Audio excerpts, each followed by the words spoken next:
ನಮ್ಮ ದಕ್ಷಿಣ ಕನ್ನಡ ಜಿಲ್ಲೆಯಲ್ಲಿ ಇವತ್ತು ಎಲ್ಲ ಶಾಸಕರು, ಸಂಸದರು, ಜಿಲ್ಲಾಡಳಿತ ಒಟ್ಟಾಗಿ ಒಂದು ತೀರ್ಮಾನವನ್ನು ಮಾಡಿದ್ದೇವೆ.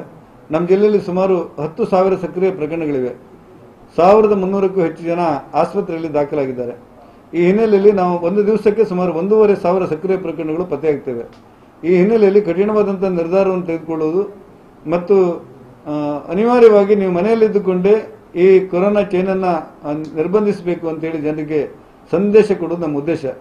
ಆ ಹಿನ್ನೆಲೆಯಲ್ಲಿ ನಾವು ಬೆಳಗ್ಗೆ 6ರಿಂದ 12 ಅಂತ ಏನಿತ್ತು ಅದನ್ನು ಬದಲಾವಣೆ ಮಾಡಿದ್ದೇವೆ. ನಮ್ಮ ಜಿಲ್ಲಾಡಳಿತ ಕುಳಿತುಕೊಂಡು ಬೆಳಗ್ಗೆ 6 ಗಂಟೆಯಿಂದ 9 ಗಂಟೆವರೆಗೆ ಅಗತ್ಯ ವಸ್ತುಗಳನ್ನು ಖರೀದಿ ಮಾಡಲಿಕ್ಕೆ ಬೇಕಾದಂಥ ಅವಕಾಶ ಮಾಡಿಕೊಡ್ತೇವೆ. 9 ಗಂಟೆಯಿಂದ 10 ಗಂಟೆಯ ಒಳಗೆ ಅವರು ಮನೆ ಸೇರಬೇಕು ಸಾರ್ವಜನಿಕರು.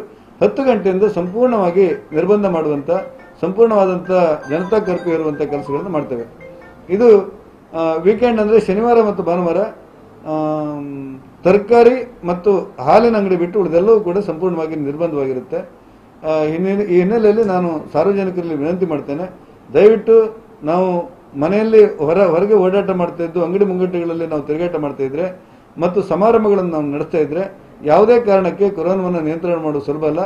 ಹಾಗಾಗಿ ಸರ್ಕಾರ ಏನು ನಿಗದಿಪಡಿಸಿದೆ ಜಿಲ್ಲಾಡಳಿತ, ಆ ಪ್ರದೇಶ 6ರಿಂದ 9 ಗಂಟೆಗೆ ಖರೀದಿ ಮಾಡಿ 10 ಗಂಟೆ ಒಳಗೆ ಮನೆ ಹೋಗ್ಬೇಕಂತ ಏನು ಹೇಳಿದ್ದೇವೆ.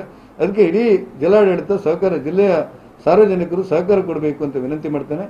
ಈಗಾಗಲೇ ನಮಗೆ ಆಕ್ಸಿಜನ್ ಕೊರತೆ ಇದೆ ಅನ್ನುವಂಥ ಸುದ್ದಿಗಳು ಬಂತು. ವಾಸ್ತವಿಕವಾಗಿ ಆಕ್ಸಿಜನ್ನಿನ ಯಾವುದೇ ಕೊರತೆಗಳು ನಮಗಾಗಿಲ್ಲ.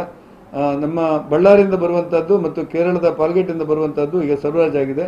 ನಿನ್ನೆ ನಾನು ವಿಶೇಷವಾಗಿ ಪ್ರಧಾನಮಂತ್ರಿ ನರೇಂದ್ರ ಮೋದಿ ಅವರಿಗೆ ಮತ್ತು ಮಾನ್ಯ ಮುಖ್ಯಮಂತ್ರಿಗಳಾದ ಯಡಿಯೂರಪ್ಪನವರಿಗೆ ಅಭಿನಂದನೆ ಹೇಳ್ತೇನೆ.